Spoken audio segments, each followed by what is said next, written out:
Hey everybody, welcome back to our neck of the woods. We have got another Ram 3500 video for you guys, and we are simply just going to change out the transmission fluid because it is time. So come on in and let's see how it's done.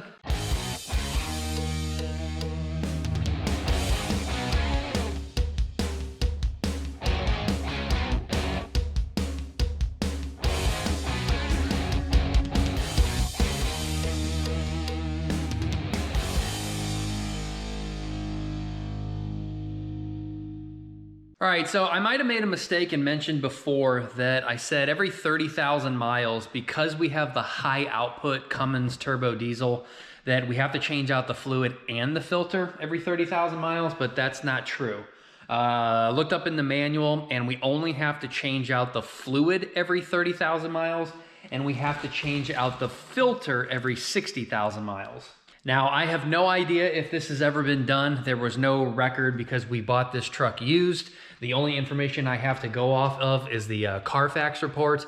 And up until the dealership that I bought this from, the only thing that shows on that Carfax is tire rotations and oil changes. So again, not exactly sure if it's been done or not, but I can say from the last video, it looks like the Ford dealership that we bought this off of did do a lot of work to it.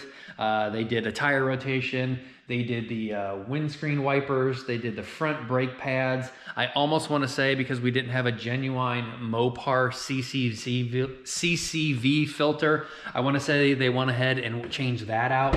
Again, the oil filter, they reset the fuel light. So I want to say they went ahead and did that. And they also looked like they put in a brand new intake filter. So I wouldn't kind of be surprised if they changed out the fluid, but I definitely can say they did not change out the transmission filter because those bolts look like they have never been done before. Now, I would give you guys an update on my catch can, but I've only done about 200 miles on the truck, so I doubt there is any oil connected or captured yet. So we'll wait probably another 800 miles before I give you an update on that. But again, as for tonight, all we're doing is the transmission fluid and filter. So want to show you guys how that's done, and hopefully you can save money besides going to the dealership, because one of the reasons why people do not purchase the high output is because only the high output has the Aisin transmission, and doing this service more frequently than not does end up costing a little bit of money. So if you were to go to the dealership, for example, the filter is $137. Plus you're looking at them doing it, so you're probably looking at probably over $200 technically to do this filter here. And we got a genuine OEM filter off of Amazon, and it was $105, so we only saved about 30 some dollars there. Next, you've got the transmission gasket. It looks like that's about $55 from the dealer, and we paid $42 on Amazon. So again, not a lot of savings there, but I'll take anything that I can get. And then last, the only other thing is the fluid. And the fluid, I guess it just depends what you go with. We ended up going with AMSOIL, and we went with the ATF Signature series, which this is probably the most expensive fluid that you can put in this transmission. And AMSOIL swears that it is rated for this transmission, towing, severe duty, terrain, and severe temp. So this stuff should work, but it is very expensive. If you were to get all of the fluid out of this transmission, plus all of the lines, the block-off plate, and the front mount trans cooler, you're looking at almost, it's 13.7 quarts. But since we probably won't get the front oil cooler or trans cooler emptied, we probably won't use all of it. But this stuff was $73 a gallon. AMSOIL does have a cheaper version called the OE version, and they're only charging $49 a gallon. I have no idea what the Mopar stuff is. It actually does say right on the transmission dipstick that you should be using Mopar ASRC ATF only fluid. So again, not exactly sure what that would cost. However, I did save a little bit of money. This stuff was going to be $294 without taxes, but free shipping. But with taxes and free shipping, I signed up for $10 a month to basically get an AMSOIL like discount program. It's like 20 or 25% off. So this stuff total shipped to my house was only $221. but that basically ties me into now basically using all AMSOIL products. So to really get that 20 or 25% off for basically all 4 of my cars, the transmissions, probably even the mower, we can just basically buy AMSOIL oil, and that way we'll be able to get that discount and constantly use that like $10 a month. And obviously that was a pretty good savings to go from almost $300 down to $221. So we saved a little bit of money there. So I guess depending on what oil and manufacturer or brand that you guys want to go with, it's probably not a bad idea to sign up for their royalty program or their rewards program. But without further ado, let's get the biggest pan that we got. Let's go ahead and first drain it. Then we will take all of the bolts off, remove the pan itself, and then it's pretty much just a simple reverse what you did. I think there's only 2 or 3 bolts actually holding the filter element up in the transmission. You go ahead and refill from the dipstick. Hopefully that hole's big enough. I gotta find a funnel that hopefully fits inside of the dipstick hole, and then we can just pour all this in. But we do wanna make sure what comes out goes back in. We don't wanna overfill it and we don't wanna underfill it. I'll probably get a 5-gallon bucket and pour that in so we get a good measurement of what actually came out. Because again, we're not gonna get all 13.7 quarts out because the front mount oil cooler is basically blocked off, because these trucks do have a like a bypass switch. No different than your like radiators, like thermostat. When it gets hot, it opens up and allows it to come up to the front mount, and then it goes back to the transmission. But when the transmission is cold, it just circulates within the transmission itself. So the truck's cold right now, so we're probably gonna lose at least a quart or more that we're not gonna get drained out of the old stuff. But if we can get at least 12 in, that's more than enough that this transmission is gonna be happy that it's running new fluid and a new filter. All right, first let's just go ahead and remove this guy. Make sure we had enough fluid in there to begin with. There is a cold and a hot level on here, so since we're cold, we need to make sure we're at least good there. Holy crap, somebody did not do their job. So on some of the other transmissions or some of the other years, there's some recalls on filling up the transmission fluid because it looks like from the factory they could have been overfilled. And the recall is to basically just check that. And if it is overfilled, you have to drain it because it can spray out of basically the dipstick tube and get all over the engine and actually cause a fire. Well, this was probably changed out at some point because this truck does not have a recall on it. But I don't know if you guys can see that, but we are literally an inch full past the hot mark, while we should probably be like 2 or 3 inches down to the cold mark. If you guys can see that on camera. Holy crap, that is way too much fluid. That's insane, an inch past the hot mark. I'm gonna do this one more time just to verify that, but holy crap, this thing's probably got like 14 or 15 quarts in it. Yep, verified it a second time. It is an inch past the hot, like maximum full mark. So that probably tells me that this either missed the warranty or the recall, that they must not known that this VIN number was under that recall and it slipped through the cracks, or this transmission fluid was done, but somebody just way overfilled it. They probably put 13.7 quarts in, not realizing the front oil cooler basically was not drained out. So you're probably looking at like 2 quarts over than what it is. So I'm glad we've only had this truck for about 1,000 miles. I'm glad I'm changing it now so we don't cause any damage, but freaking people not reading instructions and understanding what actually needs done. Ugh. All right, sorry mom if you're claustrophobic. There's absolutely no room under here when you're on a creeper. But looks pretty simple. Looks like some 10 mil bolts up and around the transmission. That big old bolt right there. First we'll go ahead and drain it, and then it just looks like there's a bunch of 10 millimeters all the way around this guy. This is that little bypass that I was talking about. This is what holds basically like a wax seal in here. When this gets up to temperature, this is what allows the fluid to go that way towards the front of the truck. So that way it gets cooled off by the transmission cooler. A lot of people buy these guys here that are aftermarket, and basically it just deletes that wax ring in there altogether. So basically fluid is constantly going up to the front mount. I live in a winter state, so I do not recommend that. But the factory one can go bad, or debris basically can clog it up. And this thing can basically malfunction so that you never have fluid going to the front mount. But I keep an eye on my transmission temperatures every now and again, and they've always been fine. So mine is still working. But a lot of guys with the 68 RFE transmission, they do go ahead and swap this out. So they're basically always keeping their transmission a lot colder because that 68 does have a lot more malfunctions than the Aisin. All right, first things first, let's go ahead and get this thing drained. Looks like it is a 19 millimeter. And we do have the dipstick pulled out, so this thing will flow out much faster.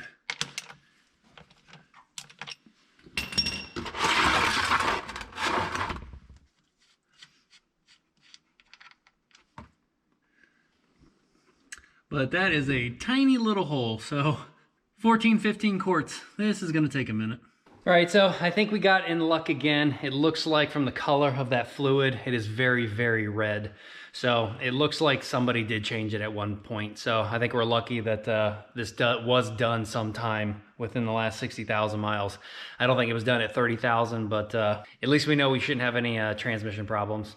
As for the bolt here, very, very tiny. It does come with a washer. I actually did not purchase a new one. I know someone's gonna yell at me in the comments for that, but I have never replaced a washer in my life on any vehicle. I have never had a leak, ever. As long as they're torqued back down to spec and the washer still has some lift in it basically, and it's not like a flat piece of pancake or there's not some like huge cut or groove in it, putting it back in there I think is completely fine, and it is not going to leak. I would bet money on that. All right, we'll go ahead and replace this just because I want to get done here. That's enough of the fluid that's come out of the pan that we shouldn't have a problem. But we'll clean it out completely when we actually take the pan off all the way. All right, well, this sucks. The back 1, 2, 3, 4 basically can't be accessed with a normal 10 millimeter, so I got to figure out how to get up in there and get those out. Way to go, engineers, always making something a little bit more difficult, that you couldn't have notched this cross member out or pushed the transmission slightly forward to basically make those impossible to get to. How stupid. Well, that's annoying. I can't see any other way to get to those except for basically taking out these two bolts right here and on the other side, supporting basically the transmission, or back here, the transaxle. We'll put a jack under here to basically support this so it can't fall that much. But I guess once we take out these two bolts here, these two bolts here, and it looks like 1, 2, 3 nuts off of the transmission mount, this whole cross member should fall down a little bit, and then we can get to those back 4 bolts. That is so stupid and a waste of time to have to take this thing off when I'm literally just millimeters away from getting a socket up in there and actually taking those 4 bolts out. All right, these guys are 24 millimeters, so they are big as hell.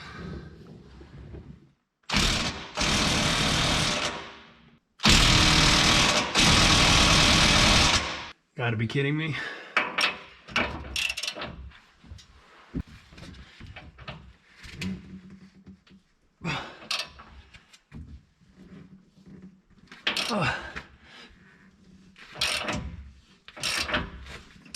Holy crap.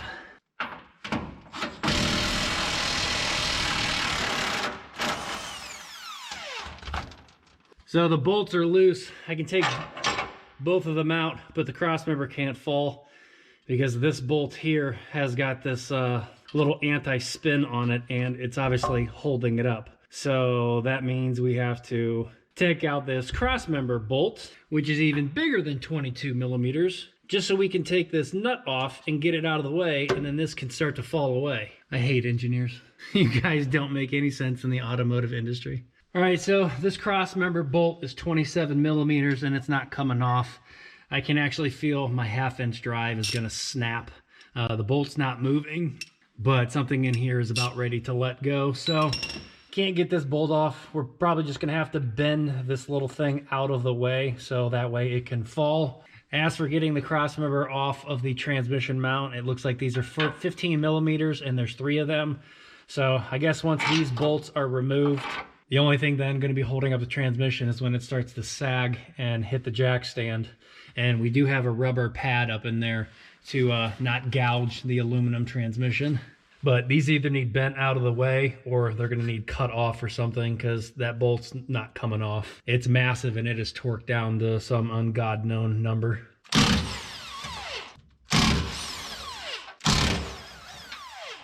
All right, to get these bolts out, we're probably gonna have to use a jack. Push this up ever so slightly. These bolts on each side should come out. The crossmember should fall. There's a wiring loom over there, but I don't really care to disconnect it, because actually we may only have to loosen up just one side and let it kind of fall away. And then that way I can get up in there and get to those 4 bolts. But let's get a jack and support this a little bit and lower it down onto the jack stand.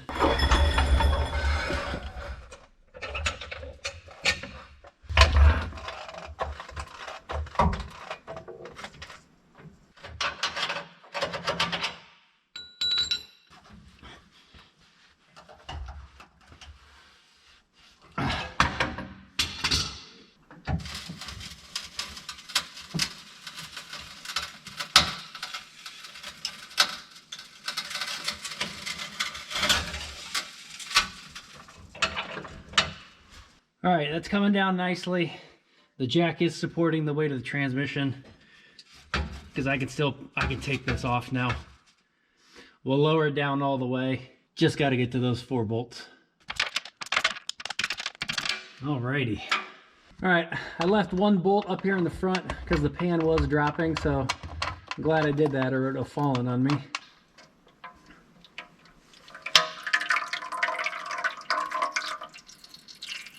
All right, finally the filter. Looks like there's just 3 10mm bolts holding it on.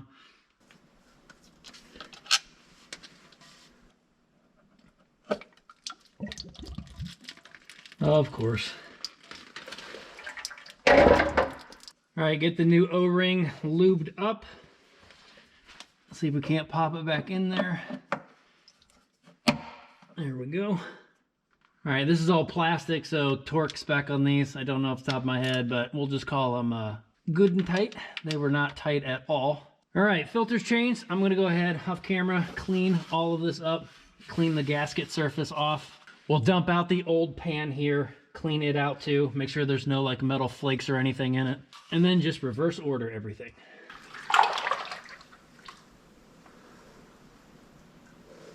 All right, I'm not gonna lie, I do see some metal flakes in here. I've never had any transmission problems, it shifts fine, but you can definitely see some pieces in there, and I don't think they came falling down from the truck. They are pretty like kind of chunky metal. So again, hopefully those didn't come from anything on it. Those again are pretty big. Unless something fell down in there from under the truck, I don't know. But it looks like on a manual transmission, you usually have a drain plug that's magnetic. But on this guy here, they installed like 4 magnets that just kind of sit in here. And that kind of looks like what a normal transmission looks like. So metallic-y material here. But I don't know, those big chunks do kind of worry me a little bit. All right, so we took the pan outside. We cleaned it with some carb cleaner. Just got everything out of here. Made sure it's really, really clean. I want to say those metal flakes might even be from the inside of the pan itself. There's a lot of pitting and stuff over here. It's very sharp. There's actually pieces of my cloth and everything from wiping this thing down that got stuck where this thing was like pitting out and stuff. So I'm wondering if that metal, again, is just from the pan itself. But every time you do try to force it into gear or you do something bad, there is always a possibility that 2 gears could grind real quick and like hit together and you get a little bit of a flake. But again, I don't think my transmission is failing. All right, so new Mopar gasket. It looks like it's got a tab on it, which there's a tab up in this upper corner. Yeah, so just follow the old gasket. It looks like that's how it fits. Tab to tab, tab to tab. Throw that one away, get this all cleaned up. And then again, we're just reversing everything, bolting it back up, and then we're ready to fill. All right, everybody, we are done underneath of the truck. Kind of a pain in the butt. Removing that cross member again, that's just poor design. And then also the gasket, poor design also. A couple times as I was putting the pan up there, the gasket likes to shimmy and shift and kind of fall off. If there was some like orientation holes or something in the transmission and in the pan so the gasket would like stay put, that would be a wise investment for Ram to do, but we got it done. I did check the torque specs real quick. The transmission pan is 62 inch-pounds, and the transmission bolt is 16 foot-pounds. And then I also checked and did the filter also. It's 88 inch-pounds. So very low weight or very torque spec on the pan and on the filter, but 16 foot-pounds is really not a lot either for that. So I'm gonna go ahead and get a funnel that actually fits inside of there, and then we're just gonna start dumping some fluid in there, fire the truck up and run it a little bit. I think before we do any movement, we have to shift through all of the gears. So like park, neutral, reverse, forward, etc. Shut it off, recheck the fluid level, and just kind of go from there. But I'm gonna start actually kind of a little bit low, and then transmission, switch through the gears and everything. And then we'll shut it off and recheck again, but I will check to make sure if there is a better sequence. But we do not want this thing overfilled like it was, because being that full is just absolutely ridiculous.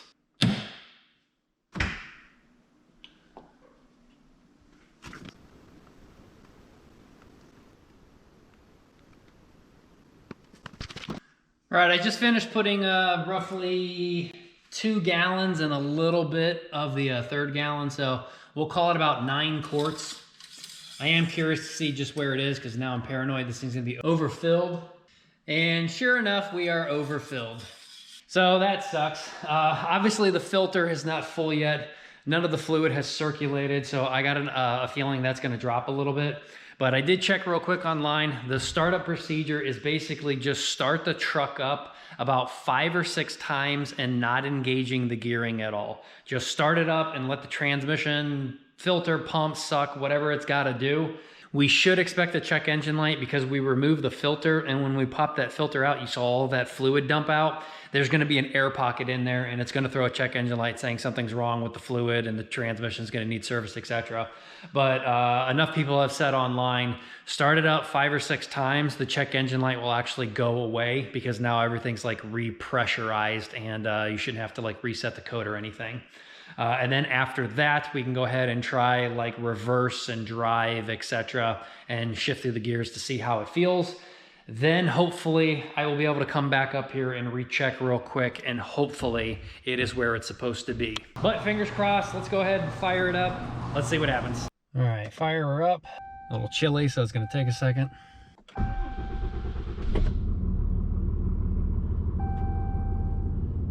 All right, instant check engine light. Yep, 4-wheel drive system temporarily unavailable. So it noticed a big old air pocket, I'm assuming, inside. So let's let it run for just a second. All right, go ahead and turn it off. All right, I'm gonna do that probably 5 or 6 more times. Hopefully I will see the check engine light go out. When I see that, I'll go ahead and put it in reverse, and then I'll drive back forward and see what happens.